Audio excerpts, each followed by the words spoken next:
নমস্কার বন্ধুরা, paper and colour চ্যানেলে আপনাদের সবাইকে স্বাগত। আমি পৌলমী। আমার আজকের রচনার বিষয় শ্যামাপ্রসাদ মুখোপাধ্যায় সম্পর্কে 10 লাইন রচনা। আসুন শুরু করা যাক।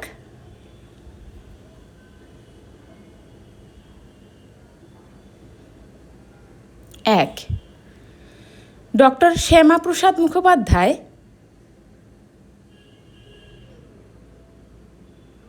ছিলেন ভারতের একজন বিশিষ্ট শিক্ষাবিদ, আইনজ্ঞ, সমাজসেবী ও রাজনীতিবিদ। 2, তিনি 1901 সালে 6 জুলাই কলকাতার ভবানীপুরে এক উচ্চ মর্যাদাসম্পন্ন ব্রাহ্মণ পরিবারে জন্মগ্রহণ করেন। 3, তাঁর পিতা স্যার আশুতোষ মুখোপাধ্যায় ছিলেন কলকাতা বিশ্ববিদ্যালয়ের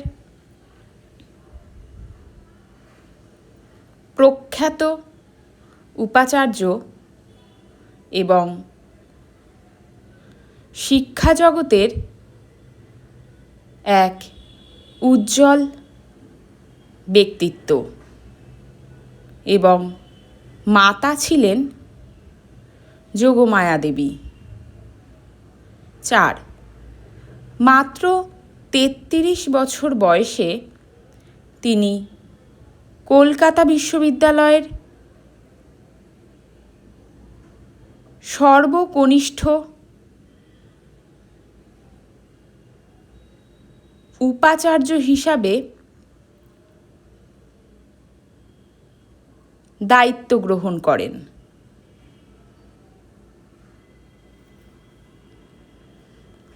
বাংলায় উচ্চশিক্ষায় অবদান রাখেন। 5, স্বাধীনতার পর তিনি ভারতের প্রথম কেন্দ্রীয় মন্ত্রিসভার শিল্প ও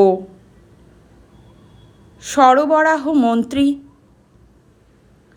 হিসেবে দায়িত্ব পালন করেন।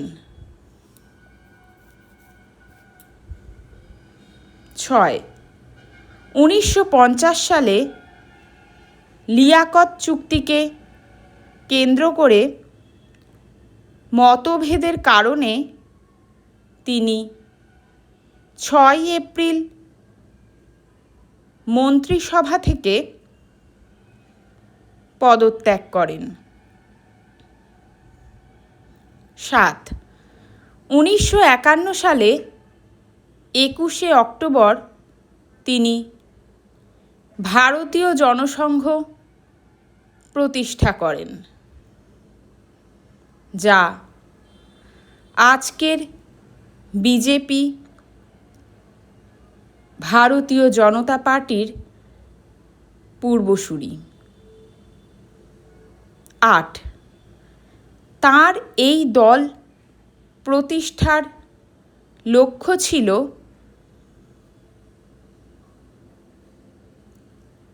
এক দেশ, এক বিধান, এক নিশান। ভারতকে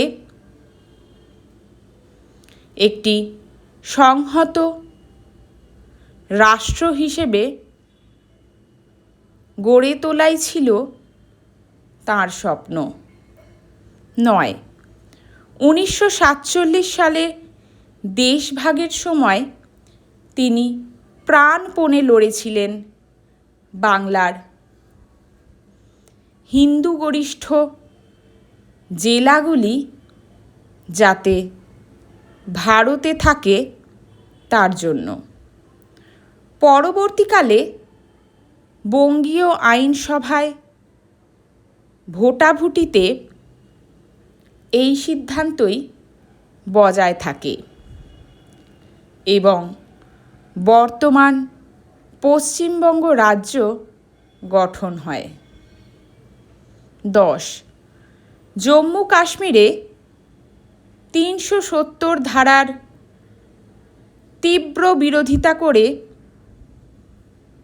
তিনি 1953 সালে বিনা পারমিটে কাশ্মীরে প্রবেশ করলে সীমান্তে তাকে গ্রেপ্তার করে বন্দি করা হয়। সেখানেই শারীরিক অবনতি ঘটে 23 জুন 1953 সালে তিনি মৃত্যুবরণ করেন। ধন্যবাদ ভিডিওটি সম্পূর্ণ দেখার জন্য। এরকম আরও অন্য কোনো বিষয়ের ওপর ভিডিও পেতে চাইলে অবশ্যই কমেন্ট করে জানাবেন। আর ভিডিওটি ভালো লেগে থাকলে লাইক, শেয়ার এবং সাবস্ক্রাইব করতে ভুলবেন না। ভালো থাকবেন।